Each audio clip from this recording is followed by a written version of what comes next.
Hi everyone, Rusty here, and the question is, what gostar, lembrar, and precisar have in common?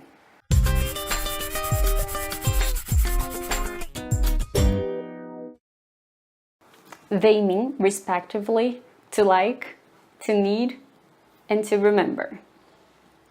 So if your first guess was these are common verbs, you were right.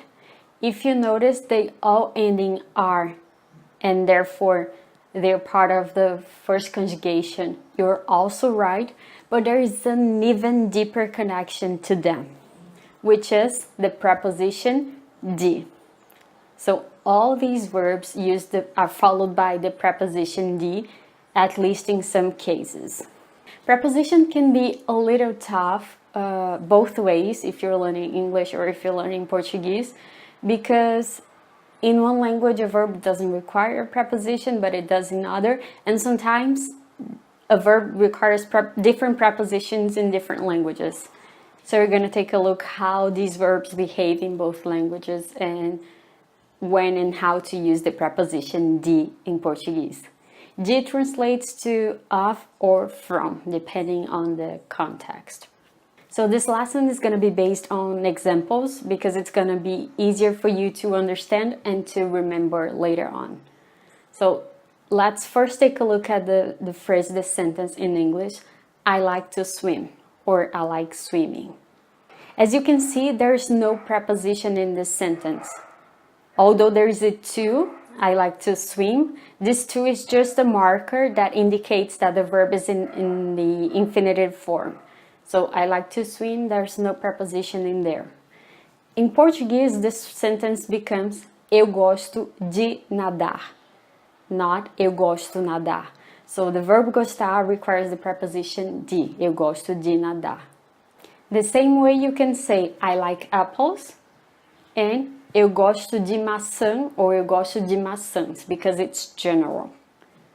It gets a little bit more complicated if you're talking about something specific, like I like your perfume. Because you're talking specifically about that person's perfume, in Portuguese we say eu gosto do seu perfume. If you split, the preposition is de plus o, de o seu perfume. You need to use the article o because perfume is masculine, o perfume. Eu gosto do seu perfume. Is there a case where you don't use the de after the verb gostar?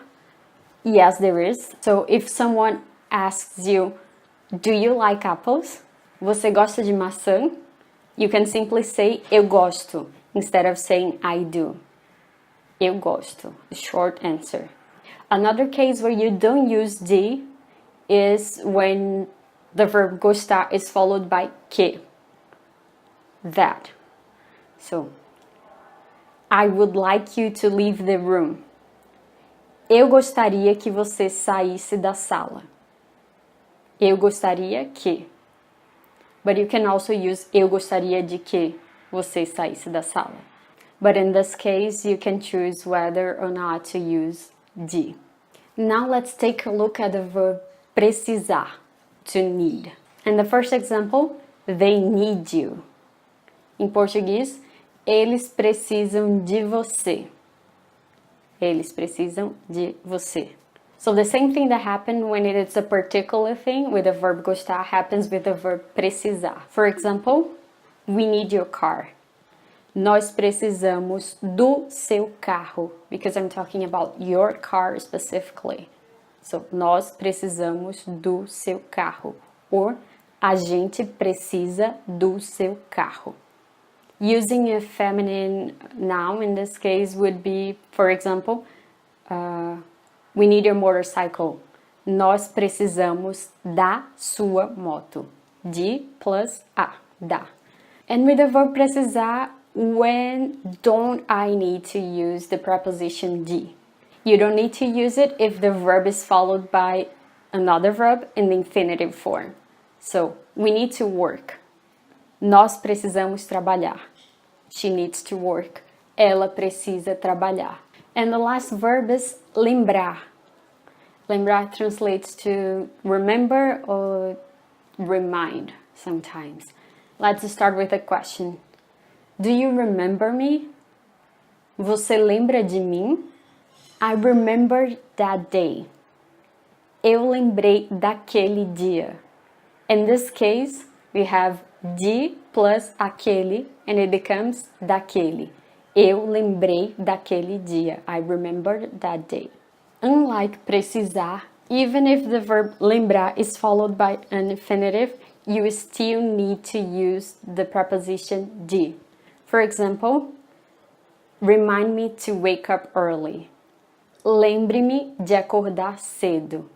I said lembre-me because it's the right way to say it, but in day-to-day conversation we'd say me lembre de acordar cedo. Me comes first. But if you're writing, make sure that you put me after the verb. Is there a case when you don't need to use the preposition de with lembrar? Yes, there is. When you're talking about something that reminds you of something else or something that looks like or seems something else. So let me give you an example to make it clear. You can say, for example, aquele ator lembra você. That actor reminds me of you. Or, esse cheiro lembra minha infância. This smell reminds me of my childhood. So it's funny that when we use lembrar without the preposition, it translates to remind of that use the preposition. So it's kind of tricky. But it might be an easy way to remember when to use one and to use the other. And like the verb gostar, if lembrar is followed by que, it also doesn't need a preposition. For example, lembrei que tenho que ir para casa. I remember that I have to go home. Lembrei que. And the same rules that I used for lembrar, to remember, applies to esquecer, to forget. So, esqueci o que ia dizer. I forgot what I had to say. Esqueci de fazer a minha lição de casa. I forgot to do my homework. Esqueci de fazer in this case. Some other verbs like chegar, to come, ir, to go, and voltar, to come back, also use the preposition de, but in this case it's easier to remember because de is used as in a sense of meaning from.